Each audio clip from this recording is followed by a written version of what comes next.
시청자 여러분 안녕하세요. 김동수입니다. 지난 문재인 정부 경제수장인 홍남기 경제부총리 겸 기획재정부 장관이 국내 총생산 GDP 대비 국가채무 비율 전망치를 축소하라고 지시했다는 감사원 결과가 지난 4일에 나왔습니다.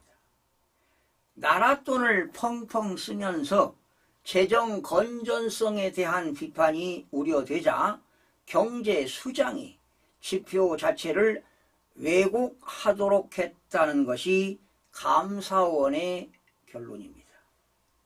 2023년 집값 등 통계 조작에 이어 감사원이 밝혀낸 문재인 정부에서 벌어진 두 번째 통계 비위 사건입니다.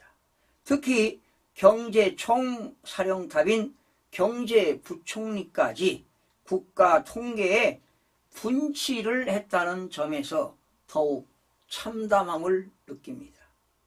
정부의 권위와 도덕성에 크나큰 흠집을 낸 당사자들은 석고 대죄해야 합니다.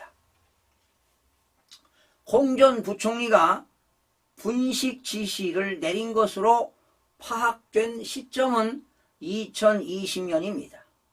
2020년부터 2060년 장기 재정 전망 발표를 2달 앞둔 그해 7월 기획재정부 재정혁신국이 시뮬레이션을 한 결과 2060년에 국가 채무 비율이 국내 총생산 GDP 대비 111.6에서 168.2에 이르는 것으로 나타났습니다.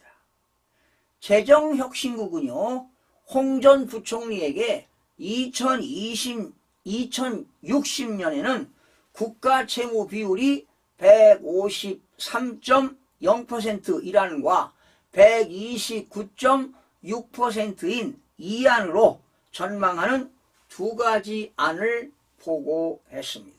그러자 홍 전 부총리는 129%의 국가 채무 비율도 국민이 불안해하는 만큼 두 자리 숫자로 낮출 것을 지시했습니다.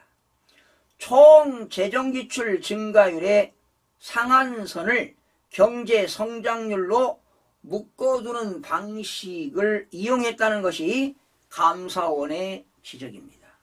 이렇게 해서 그해 9월 발표된 전망치가 81.1%라고 감사원은 결론을 내렸습니다. 장기 재정 전망은 미래 재정의 지속 여부를 판단할 수 있는 가늠자입니다. 거기에 포함된 국가 채무 비율 전망치가 잘못되면 재정 지속성을 담보할 수가 없습니다.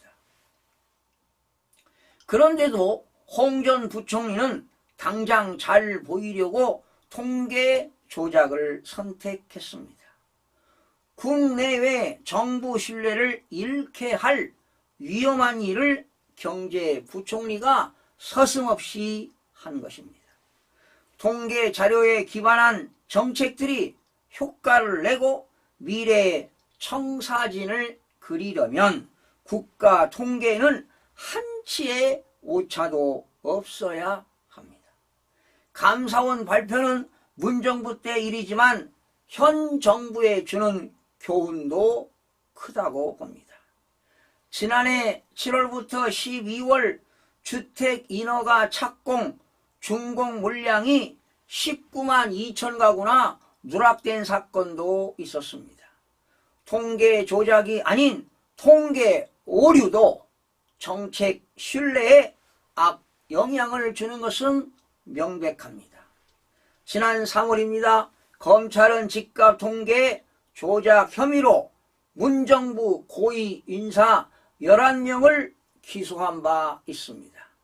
향후 통계 조작 같은 국가 문란이 더 이상 일어나지 않도록 재발 방지 대책이 시급합니다. 감사원도 이번 건에 대해 기재부 등의 비사실 통보에 그칠 것이 아니라 필요하다면 수사 의뢰도 해야 합니다. 통계 조작은 올바른 정책 수립을 방해하는 중범죄에 해당하는 만큼 사법부의 엄정한 결과가 나오기를 기대해 봅니다. 여러분, 이런 통계 조작보다 더욱더 시급한 문제는 문재인 정부 시절부터 부정선거를 통해서 선거 인수와 투표자 수를 조작하는 것이 더욱더 큰 문제입니다. 이번 4월 10일 22대 국회의원 선거만 보더라도 엄청난 조작이 전국적으로 이루어졌습니다. 윤석열 대통령은 하루빨리 부정선거를 검찰에 수사를 지시해야 합니다. 그래서 선관위 범죄 집단을 명명백백하게 밝혀내서 중범죄로 처벌을 해야 할 것입니다.